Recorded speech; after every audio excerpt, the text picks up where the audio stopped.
we get to that point in the keyboard rebuild where we actually got to start rebuilding the keyboard. So what I did was, effectively I took this plastic strip. Now this plastic strip is what locks the keys into place once you put them all onto the metal frame, which is this thing. But it's stuck, it's adhered to the frame with double-sided sticky tape, which means that before you can re-put these back on, you've got to remove all the old glue. Otherwise the new tape will not stick properly and this thing won't hold the keys in place. Hopefully you can see that because it's quite transparent. So what I did was I effectively used the trusty label remover, which is this stuff, the LRM. You can pick stuff like this up from most electrical shops. I used to get this from Maplin. Maplin no longer exists. Now I get this from CPM, I think it is. It's about £5 a can. It's not cheap, but I have to be honest and say it's the best thing I've ever come across at removing labels. It will remove any label and the sticky residue left over by the label. It might need two attempts, but it will get rid of it. So that's the stuff I used, and effectively what I did was I sprayed it on both this thing and on the frame. And then what I did was, you need something with what I call a blunt flat edge. So I would say people will probably go screwdriver. Screwdrivers aren't particularly good because they have quite wide ends on them. You can't get them flat. Really what you're looking at is something like a decorator's scraper, or what I tend to use is a blunt chisel. I don't know what you call them in America, whether they're the same things, but effectively this is a woodworking chisel for chiseling out wood. But when they go blunt, and the reason I keep this around is because it is blunt. I've got some very sharp ones that I keep sharp, but this one's blunt. It's been used for all kinds of things.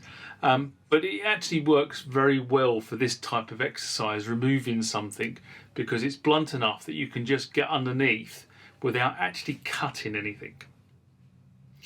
So hopefully while I've been talking, there should have been some video up in the top corner here of me actually doing the removal of both the glue from the plastic and the glue from the frame.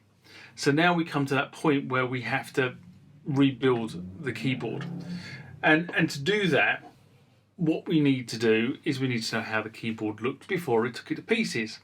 So if I go and grab my trusty iPad over here, and let's go back through photographs. I've got to remember how far back this is. It is quite a way back when I took it to pieces. And what I did was I took a picture of the keyboard in various sections.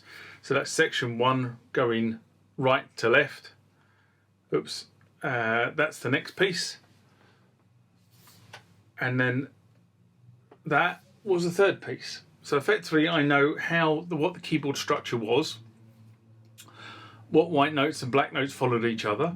So now really what I need to do is turn this over and follow the sequence and get all these nice clean keys that are sitting in a box, or 2 boxes off to the side here. So there's box 1 of clean keys, and there's another box there, and I will get them and I will lay out a keyboard on the bench where this frame is, and then once I've done that, then I'll effectively put all the keys back onto the frame one by one. Remember, you've got to do black keys before you can do white keys, because you had to remove white keys before you could remove black keys, because the black keys go in first, if that makes any sense, and the white keys go around the back of them. So there is a kind of sequence to doing this, but once you get started it becomes relatively easy. So that's the next part of this reassemble.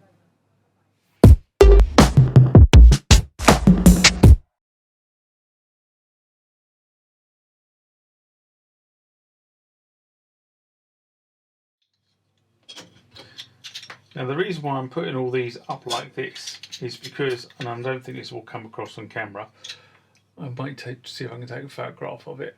But the actual note name is written on in white plastic or moulded into the key, so you can see that that particular one is an A. G, C, F, G. Now the black keys are the black keys. There's no differentiation about black keys, but the white keys have to go in a certain sequence. And you probably didn't get any of that while I was rustling the keys, but that's reality, just getting the sequencing right.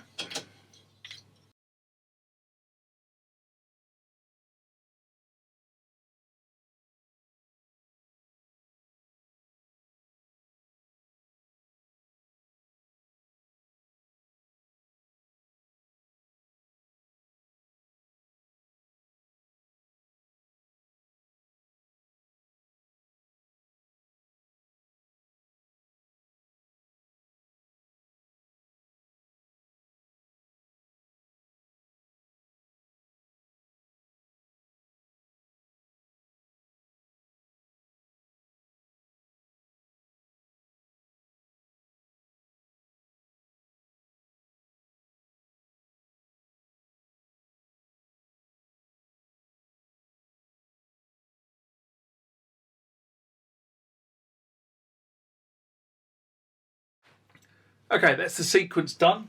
That's how it goes back on the keyboard. Now we just have to put the keys back on one by one and make sure that they hit the contacts.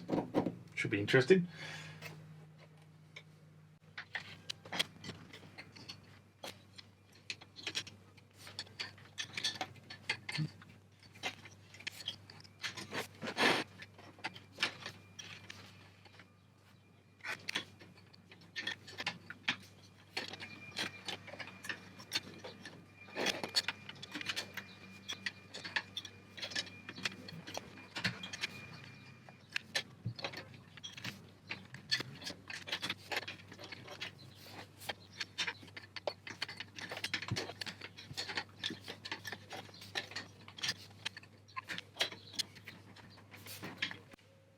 That's the keyboard put back together, and hopefully in the right order.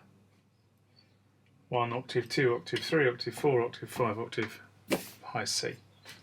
Great stuff. Next thing to do is attach the springs. Remember, like, comment, subscribe to the channel. Go over to Instagram and follow me there. Go over to Facebook, follow me there. That's where the normal notices are.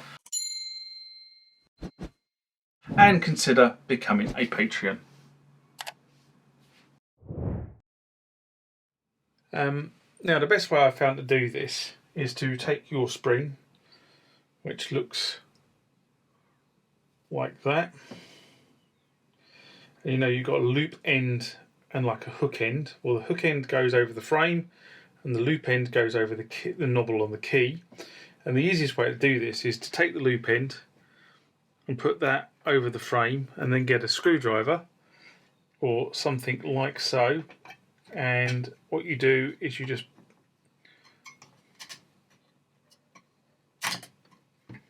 do that.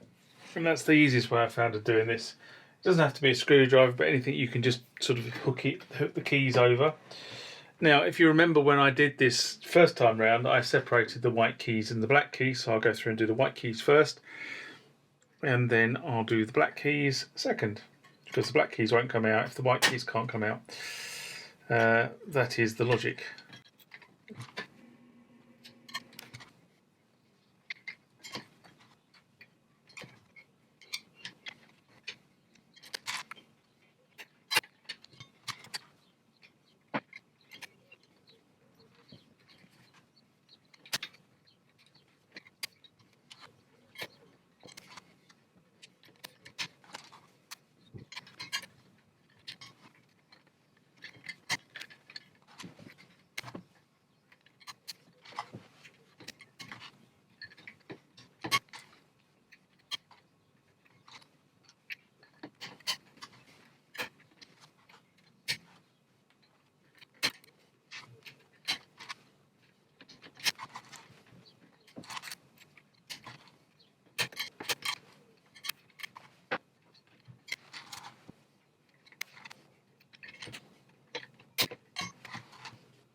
it's always good news when you get to the end of the white keys and you've used all the white springs, which means that you have used the right springs. So now we'll move forward with the black key springs.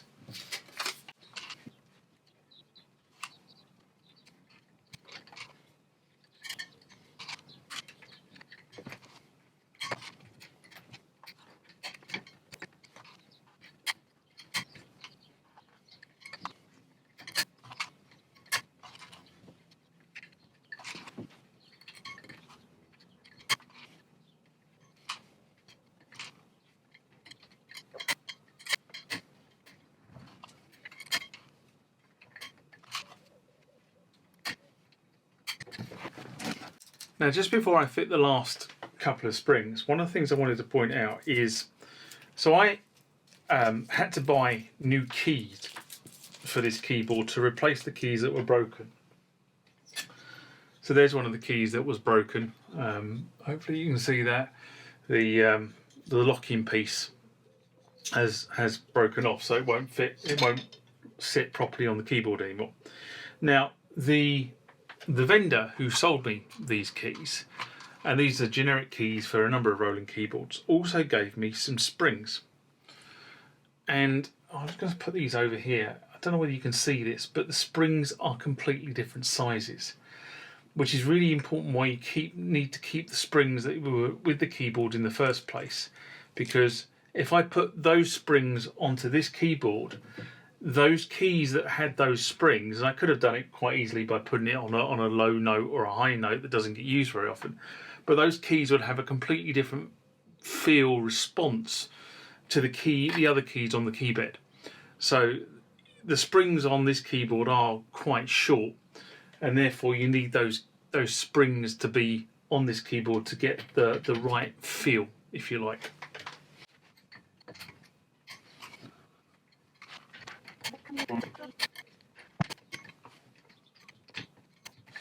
Now the black keys are notionally easier to put on than the white keys are, because the little hook is smaller, so you can get the screwdriver over it.